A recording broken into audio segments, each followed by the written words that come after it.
Le piège de la voiture électrique est en train de se refermer sur vous. La voiture électrique, les États vous l'ont vendue avec beaucoup de bons sentiments.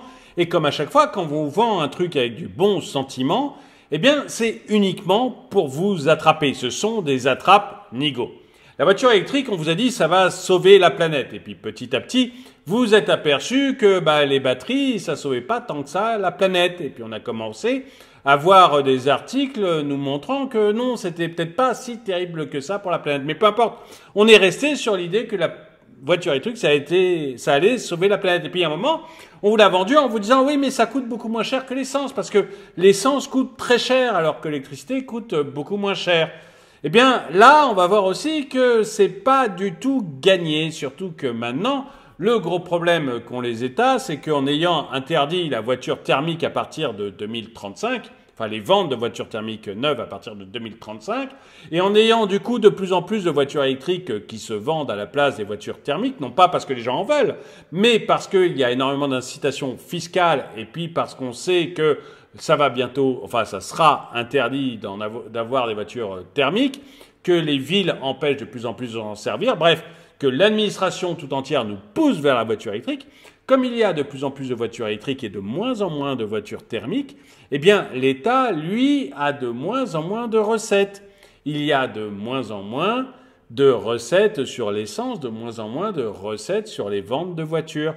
Et vous vous doutez bien que l'État a des trous budgétaires à combler, notamment l'État français, qui est toujours à la recherche d'argent.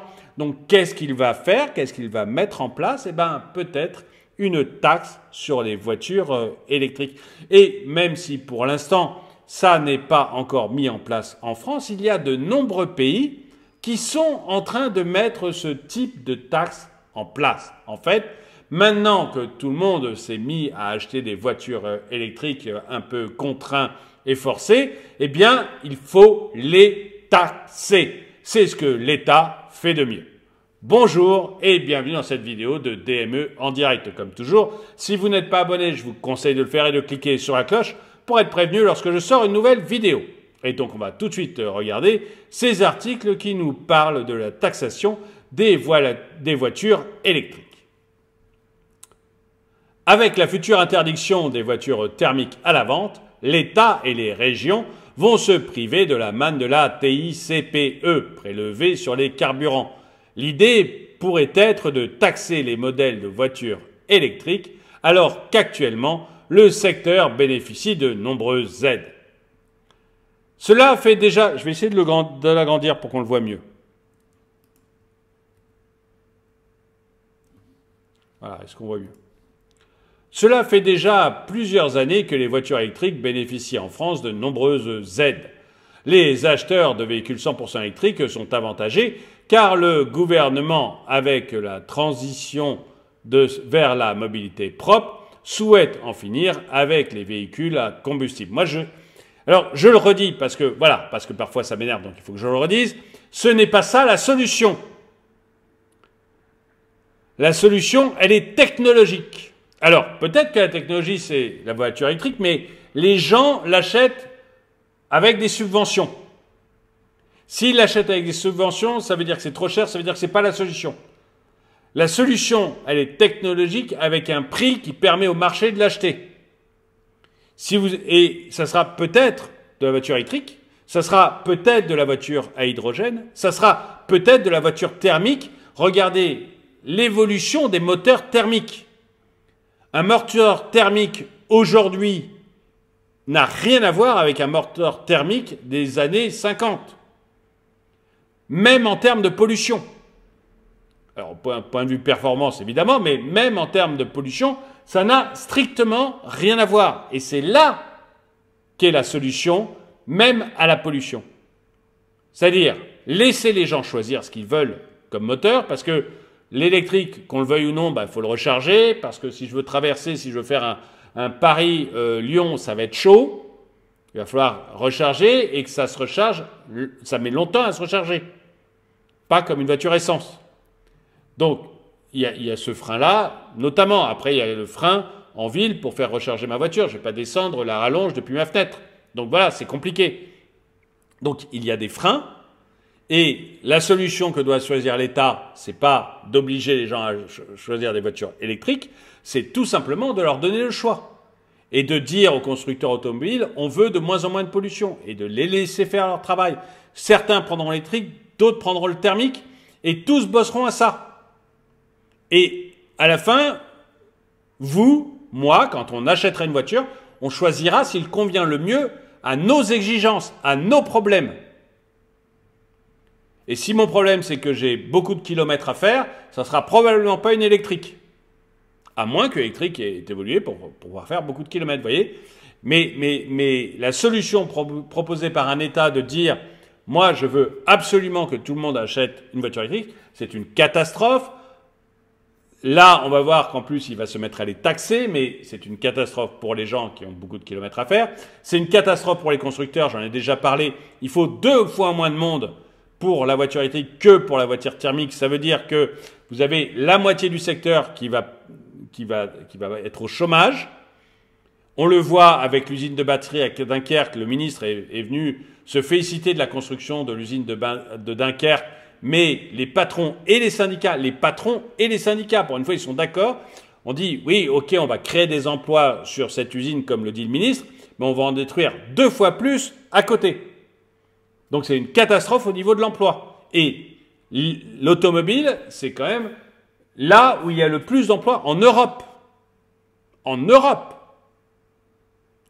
Donc ça va être compliqué de le faire. Vaut mieux laisser le marché agir. Mais bon, voilà. Alors maintenant que l'État a pris cette décision de pousser à fond le véhicule électrique, lui-même se retrouve devant un nouveau problème qui est les sous-sous. Il taxait comme un fou avec la TICPE et maintenant, est-ce qu'il faut taxer les véhicules électriques ? La TICPE est une manne.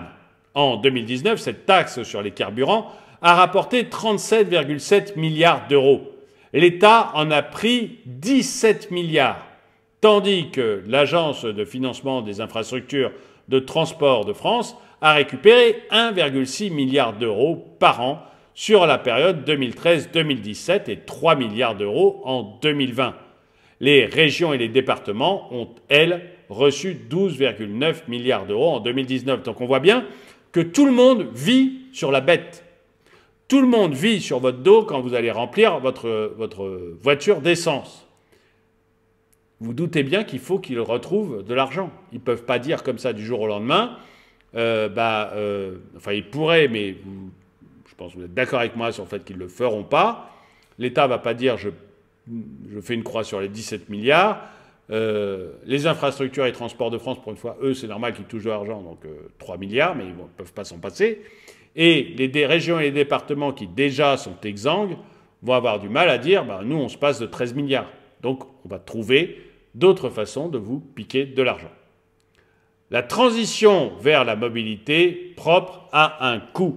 En ajoutant le coût des installations des infrastructures de recharge, les subventions accordées et les pertes de revenus de la TICPE, ce sont 500 milliards d'euros qui vont s'envoler sur 20 ans, selon un rapport de 2019 de l'Office parlementaire d'évaluation des choix scientifiques et technologiques. 500 milliards d'euros, c'est colossal, c'est 5 fois le budget de l'éducation nationale. 5 fois le budget de l'éducation nationale, qui est notre plus gros budget en France. Les malus sur les voitures thermiques permettent de ralentir l'échéance. Mais, puisque l'objectif est de ne plus vendre à partir de 2035, l'État va bien devoir substituer le mécanisme fiscal actuel par un autre, a expliqué à nos confrères Paul Maillet, économiste de l'Observatoire français des conjonctures économiques, l'OCFE. Et donc, du coup, les États se demandent, enfin l'État français, mais les autres dans le monde, parce qu'on va voir, il y en a partout, comment je vais bien pouvoir taxer tout ça? Où est-ce que je vais récupérer mes sous? Vous savez, quand vous avez vendu que c'était moins cher la voiture électrique, déjà, vous êtes en train de vous... À l'usage, on vous a dit, parce qu'à l'achat, c'est beaucoup plus cher. À l'achat, c'est beaucoup plus cher, donc pour vous la vendre, on vous a dit à l'usage, c'est moins cher. T'en fais pas. T'en fais pas, tout se passera bien, mon petit. Dors, tout ira bien. Mais donc à l'usage, ça coûte beaucoup, beaucoup moins cher. C'est ce qu'on vous a vendu. Eh bien, c'est faux. Vous allez voir. Vous allez voir ce qu'ont commencé à faire certains pays. Alors là, je suis allé chercher sur un autre site qui en parlait une tendance qui a commencé, donc le fait de taxer la voiture électrique, hein, une tendance qui a commencé à se dessiner il y a quelques années, se précise ainsi de plus en plus. La mise en place d'une taxation kilométrique pour les véhicules électriques. Dès 2020, l'État d'Australie du Sud et celui de Victoria mettaient ainsi en place un système de taxes spécifique aux véhicules 100% électriques, avec une redevance de 2,5 cents par dollar australien par kilomètre parcouru. Parce que c'est ça l'idée, c'est de vous faire payer. Maintenant que vous avez acheté votre voiture électrique en vous disant « ça coûte moins cher à l'usage », on va vous faire payer au kilomètre parcouru. Et on vous dira « mais c'est parce que vous usez du pneu, donc c'est mauvais pour l'environnement. Vous êtes méchant, donc vous allez devoir payer. » Et puis on vous dira « c'est pour entretenir les routes. » Donc c'est normal que ce soit au kilomètre. On vous le donnera avec des bons sentiments. Ça n'empêchera pas que vous êtes fait rouler. C'était même la double peine pour les hybrides qui se retrouvaient taxés sur les carburants et sur le kilométrage.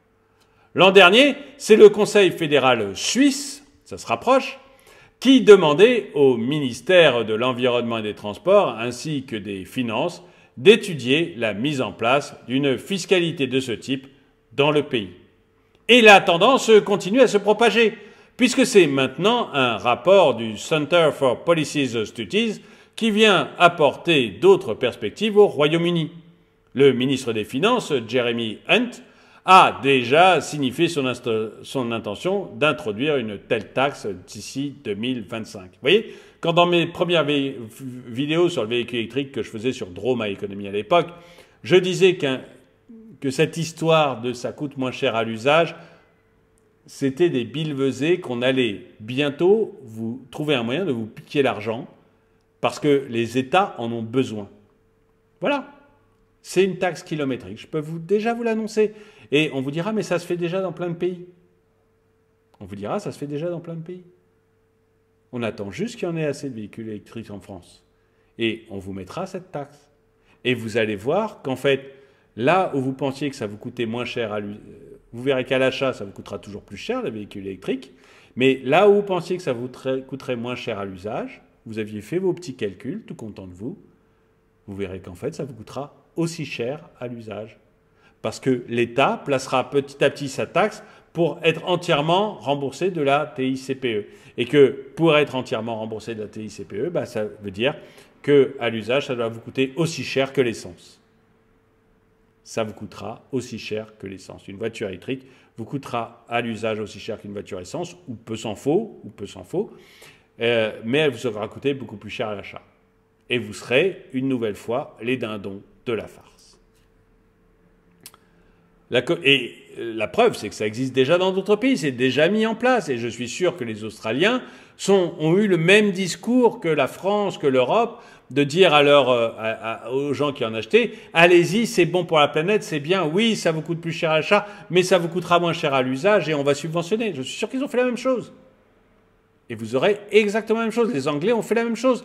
Et les Anglais, ça y est, commencent à étudier le fait de mettre ça. Les Suisses, pareil. La commission restreinte des transports a même été jusqu'à proposer un système de calcul plus complexe en prenant en compte les kilomètres parcourus, mais aussi le type de véhicule et la congestion routière en s'appuyant sur les données télématiques pour ajuster la taxation.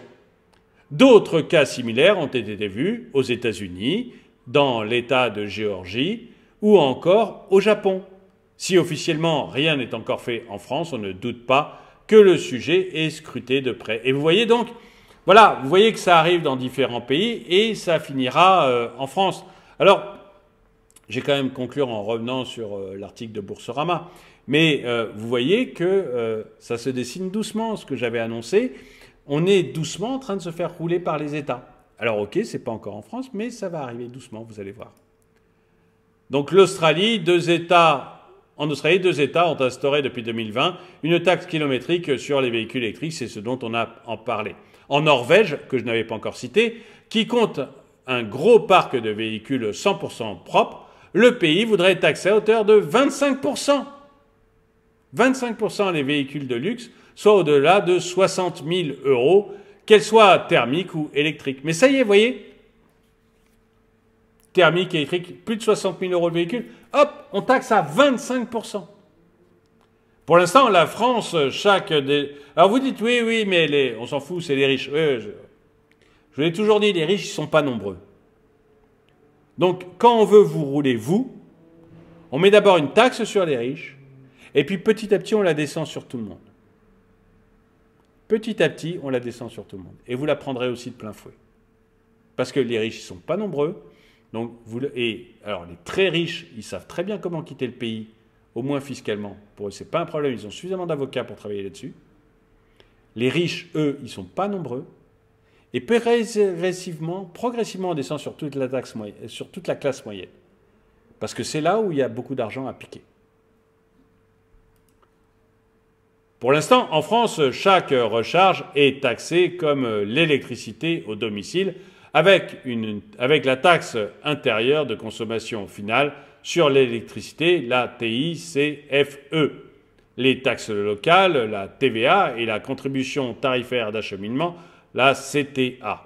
Mais rien n'empêche le gouvernement d'imposer l'équivalent de la TICPE.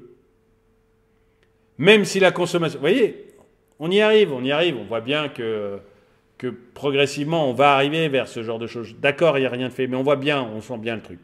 Dès le début, moi, je le sentais, je l'ai annoncé, et on voit qu'on le sent et qu'on y va. Même si la consommation d'électricité va augmenter de 43% de 2020 à 2050, et honnêtement, comment on va faire pour produire cette électricité? On voit que les hivers, on est ric-rac, qu'on frôle la rupture. Comment on va faire pour avoir une augmentation de l'électricité de 2020 à 2050? De 43% de 2020 à 2050. Je ne vois même pas comment c'est faisable, mais bon. Là aussi, on va se heurter au mur de la réalité, vous allez voir. Selon les chiffres de RTE, et on va s'y heurter de plein fouet au mur de la réalité.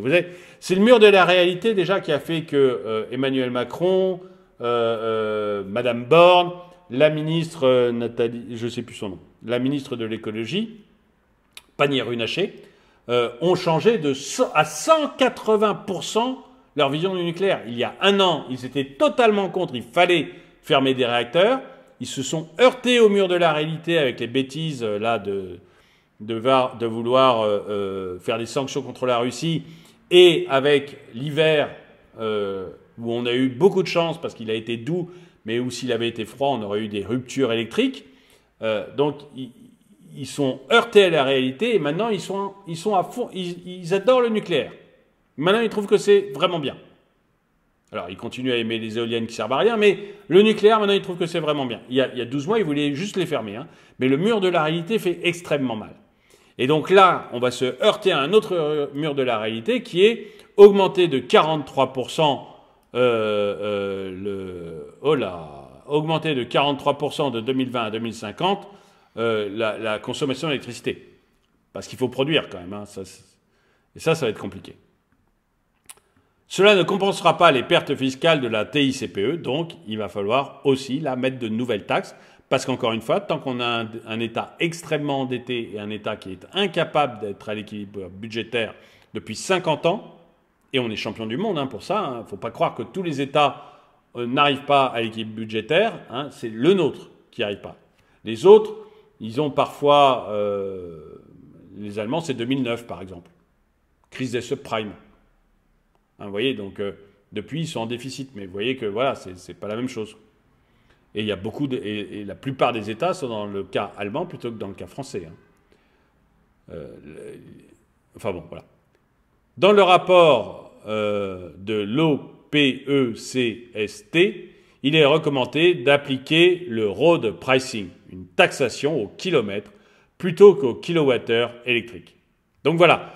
Donc, vous avez vu, on est vraiment sur l'idée que la voiture électrique, il va falloir la taxer pour remplacer les taxes qui étaient sur la voiture thermique. Et si vous avez cru pendant un moment que votre voiture électrique serait protégée et que ça vous coûterait moins cher à l'usage et que jamais le gouvernement ne taxerait davantage les voitures électriques, ben vous êtes trompé. Vous voyez qu'on va doucement vers ça. Ce n'est pas encore le cas en France, mais c'est le cas dans de nombreux pays. Et vous voyez que ce qui va être fait, a priori, c'est plutôt une taxe au kilomètre. C'est ce qui ressort de nombreux pays et a priori, c'est ce qui est étudié en France. Voilà. Donc j'aimerais bien savoir ce que vous en pensez. Est-ce que vous pensez comme moi que cette voiture électrique, c'est décidément une très mauvaise idée de l'État de vouloir l'imposer, surtout en 2035, que ça va poser des milliers de problèmes, même aux finances de l'État finalement? Ou est-ce que vous pensez que non, c'est comme ça et c'est l'avenir? Et puis, est-ce que vous croyez que ce que l'on voit dans d'autres pays, on va finalement le voir en France, c'est-à-dire une taxe sur les kilomètres? Dites-le moi dans les commentaires. En tout cas, merci d'avoir regardé cette vidéo. Mettez-lui un pouce vers le haut, commentez-la, partagez-la. Merci à tous ceux qui soutiennent la chaîne. Et moi, je vous dis à très bientôt.